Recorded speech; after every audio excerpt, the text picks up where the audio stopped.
Olá, parte 2 dos podcasts de juízes.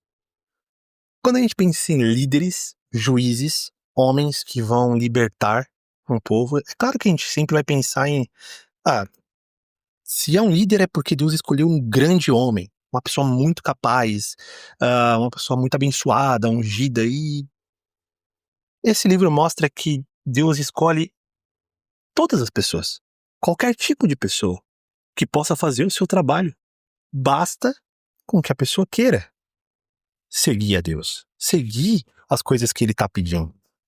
Eu gosto muito desse começo do livro de Juízes, a partir do capítulo 3, quando a gente vê pessoas simples. Ele não diz, escolhi pessoas que tinham 40 anos de táticas de guerra, nem nada disso. Ele fala de homens comuns.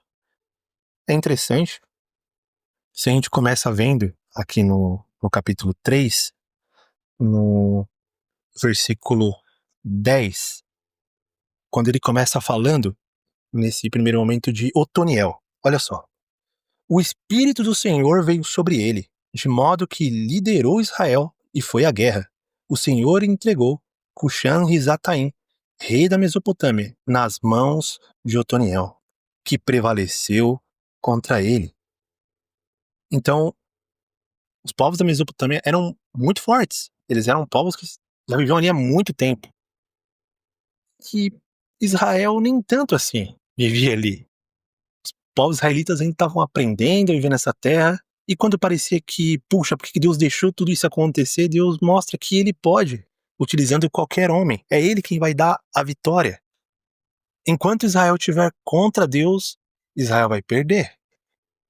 Agora, quando Israel está com o Senhor, às vezes não precisa nem de muitos soldados, às vezes não precisa nem de soldados. Só um anjo de Deus, só o próprio Deus já consegue fazer o trabalho tranquilamente. Esse é o poder de Deus.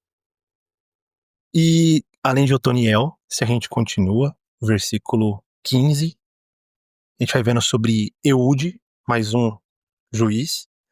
Novamente, os israelitas clamaram ao Senhor, que lhe deu um libertador, chamado Eude, homem canhoto, filho do benjamita Gera. Os israelitas o enviaram com pagamento de tributos a Eglon, rei de Moabe. Simplesmente é o que fala de Eude nas características. Depois, contando um pouco da história, as coisas que eles foram fazendo, a gente pode pensar outras coisas, mas Deus escolheu homens de próprio Israel. Ninguém diferenciado, coisa do tipo. Como a gente viu com Otoniel, o Espírito do Senhor veio sobre ele, e aqui eles clamaram e o Senhor lhes deu esse libertador. Eude. É muito legal a gente poder observando isso no livro de Juízes. Se a gente vai continuando no capítulo 4, conta a história no capítulo 4, depois da morte de Eude, no versículo 1 fala, de que o Senhor pediu para uma mulher chamada Débora ir falar com Baraque, mas infelizmente Baraque aqui ele escuta ela, mas para ir para a batalha ele diz, para a gente pensar aqui, a gente pode ler, versículo 8 de capítulo 4 de Juízes: se você for comigo, irei, mas se não for, não irei. Olha as pessoas que Deus escolheu para levar a mensagem aqui, Débora, para liderar, para julgar Israel, Baraque. Mas Baraque não se coloca à disposição no primeiro momento, não, eu vou, mas só se Débora for. E por conta disso, ela mesma fala para ele, Débora, por conta disso, a fama que vai cair sobre a vitória, a honra, aqui no versículo 9 ele diz, não será sua, porque o Senhor entregará Cícera nas mãos de uma mulher. Então Débora foi a Quedes com Baraque. Vai cair para Jael a honra de poder libertar Israel, no caso, contra aqui esse inimigo. Mas claro, Deus vai usando essas pessoas para poder livrar Israel dessas opressões. Vai observando isso na história. Será que muitas vezes a gente não está colocando muita expectativa e força em nós mesmos? Seja em algo que a gente quer muito aprender e falar, não, se eu aprender isso, eu vou ser muito bom. Se eu aprender isso aqui, minhas técnicas vão ser incríveis. Quando na verdade é Deus quem nos capacita, é Deus que nos dá cada vez mais capacidade Alguns já têm desde que nasceu, porque Deus deu, outros vão adquirindo. E para as coisas de Deus é muito mais claro que é Deus quem capacita. Muito mais claro isso.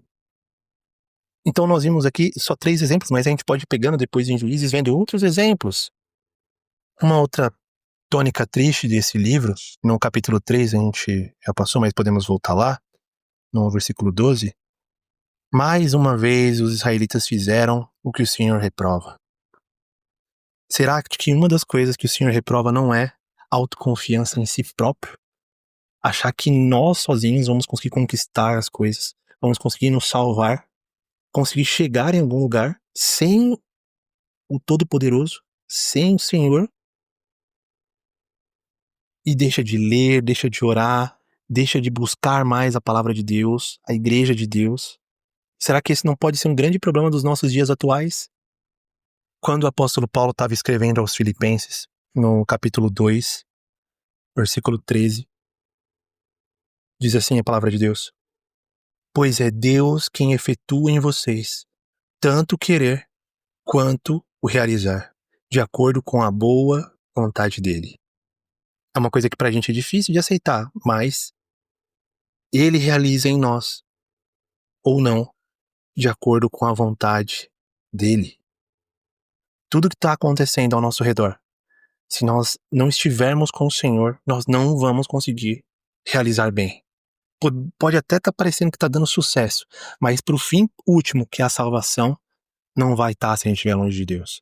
Se você deseja viver com Deus no futuro, no paraíso, saiba que tudo que você tem realizado não é o realizar que Deus deseja na sua vida. Ele até pode estar permitindo, obviamente, que você viva, esteja indo contra ele, mas tudo porque ele permite. Tudo está sobre a mão de Deus. Agora, para a salvação, se nós não estamos junto com ele, se nós continuamos fazendo o que não é certo perante ele, infelizmente, não estamos de acordo com a boa vontade dele. Que a gente pense nisso, mais nisso, e que a gente não seja como os israelitas do tempo do livro de Juízes.